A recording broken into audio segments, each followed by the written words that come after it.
শুকনো ছিঁড়ে আর খুদের নাড়ু নিয়ে গিয়েছিল কৃষ্ণ যেন তারকা নগরীতে।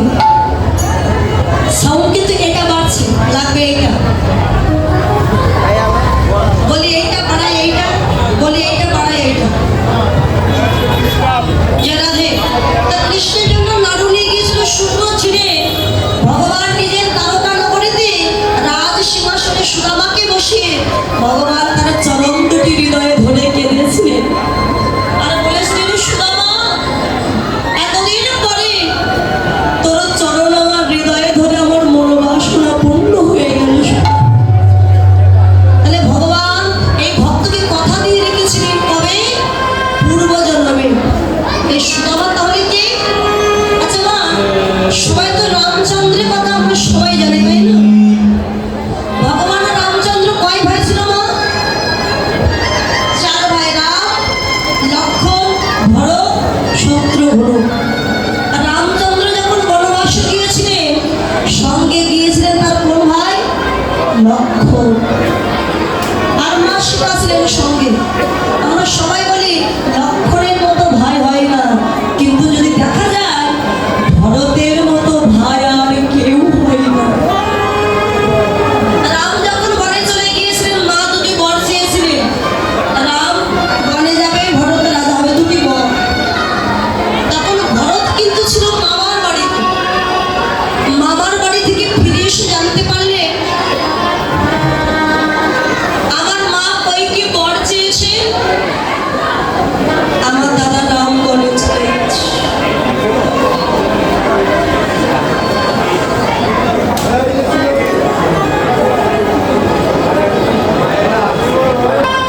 দেখুন, আমি তো আপনাদের ভালোভাবেই বলছি, অন্য কেউ হলে আপনাদের এমন কথা বলতো আপনারা উঠে চলে যেতেন।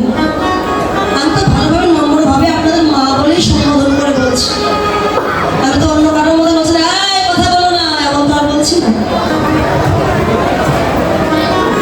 তো ভরতের মতো ভাই কিন্তু আর হয় না। যখন ভরত মামার বাড়ি থেকে এসে জানতে পারলেন যে আমার মা বর চেয়েছে, আমার দাদা বনে চলে গেছে।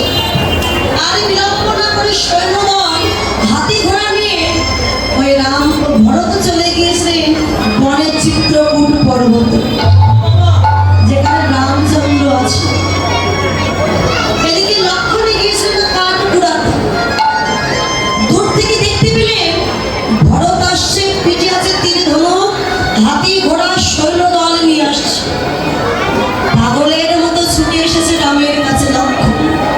দাদা, শীঘ্রই করে অস্ত্র উঠাও, ওই ভরত আমাদের সঙ্গে যুদ্ধ করতে আসছে। রামচন্দ্র বললেন, লক্ষ্মণ, তুমি না জেনে না বুঝে কি করে বলছো আমার ভরত আমার সাথে যুদ্ধ করতে এসেছে? দাদা, হাতি ঘোড়া সৈন্যদল সঙ্গে নিয়ে আসছে, পিঠে আছে তীর ধনুক, নিশ্চয়ই ভালোবাসা দেখাতে আসছে, ও যুদ্ধ করতেই আসছে। তুমি যদি অস্ত্র না উঠাও ওই ভরতের হাতে আমাদের মৃত্যু হয়ে যাবে। রামচন্দ্র বললেন, লক্ষ্মণ, না জেনে আমার ভরতের উপরে আমি অস্ত্র উঠাবো না। এতে যদি আমার প্রাণও চলে যায়, যাক, তাতে আমার দুঃখ না, কিন্তু আমি না জেনে অস্ত্র উঠাবো। ভরত এসে দেখে রামচন্দ্র ভিখারির বেশে দাঁড়িয়েছে। ভাই তো ভাইয়ের মতো ভাই যদি হয় তাকে কখনোই ভোলা যায়। রাম ভিখারির বেশে দাঁড়িয়ে আছে দেখে ভরত সইতে পারল, ছুটে গিয়ে আছাড় খেয়ে পড়েছে রামের চরণে। দাদা, দাদা, কেন তুমি ভিখারির বেশে দাঁড়িয়েছো? দাদা, কেন তুমি বনে এসেছো? রামচন্দ্র বললেন, ভরত, আগে বল তুই কেন বনে এসেছিস?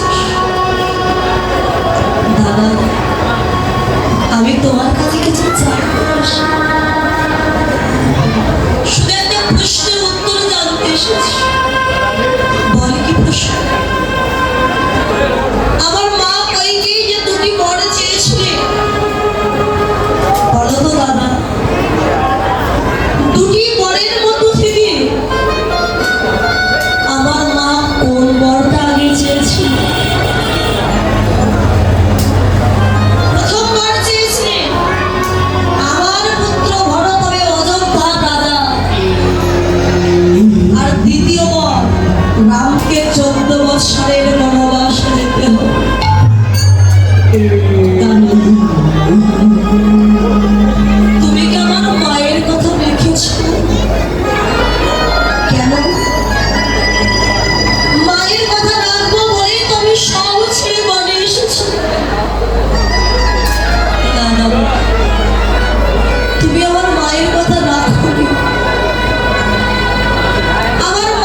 নয়ন গঙ্গা